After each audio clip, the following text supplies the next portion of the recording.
Artora vous propose 3 minutes d'art. Je suis Lucie Rollin et pour finir notre cycle du mois sur les musées insolites, je vous propose aujourd'hui de découvrir ou de redécouvrir le musée de la nacre et de la tabletterie. Situé dans l'Oise sur le site de la ville de Méru, le musée a pour vocation de perpétuer la mémoire locale des tablettiers. On retrouve les traces d'une production de tabletterie dès le XVIIe siècle dans la région. En fait, celle-ci voit le jour d'abord comme activité saisonnière. L'hiver, les paysans locaux s'adonnent au travail artisanal de la tabletterie, entre autres raisons parce que l'outillage nécessaire n'est pas très onéreux.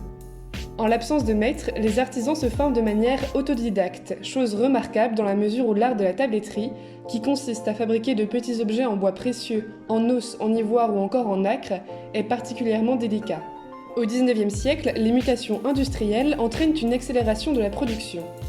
Déjà, les marchands parisiens avaient compris l'intérêt d'une main-d'œuvre peu chère à proximité de la capitale. Maintenant, c'est le monde entier qui découvre des réalisations de grande qualité et les tablettiers de la région de Méru se multiplient. Les objets fabriqués en nacre, en écaille, en bois ou encore en ivoire sont d'une grande variété. Montures d'éventail, boules de billard, boutons de nacre, chapelets, chausse-pieds, brosses à dents, dominos. La ville de Méru se fait surtout connaître pour ses boutons de nacre, si bien qu'elle est bientôt renommée capitale de la nacre. Avec la mondialisation, le commerce artisanal s'éteint progressivement au cours du siècle dernier face à la concurrence des marchés asiatiques. De même, certains objets phares des fabricants de tabletterie commencent à être dépassés, comme l'éventail qu'on ne porte plus que très rarement. Les survivants du marché se concentrent alors sur la production de luxe, et l'industrie du bouton prend le pas de la modernisation. Mais la mémoire d'une prospérité locale a pris le temps de s'ancrer dans les consciences, du moins suffisamment pour que dès le début du XXe siècle, une communauté commence à penser le projet d'un musée, afin de ne pas oublier cette période.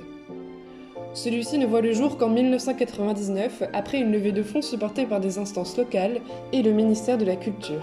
Le fait qu'un siècle entier ait été nécessaire à l'élaboration du musée de la nacre traduit la tâche difficile qui est celle de proposer un musée ne proposant pas une collection dédiée aux beaux-arts. Le musée est entièrement tourné vers le soutien de la mémoire et de l'activité industrielle de la région, et c'est d'ailleurs dans une ancienne usine, l'usine d'Aigremont, que sont installés les locaux de l'établissement. La grande partie de la collection est un don de la famille Péquet datant de 2007. Fondée en 1882 à Paris, la maison Péquet a soigneusement gardé ses archives. Photographies, carnets de comptes, contrats, courriers. Autant de témoignages historiques de l'organisation d'une entreprise de tabletterie au XXe siècle.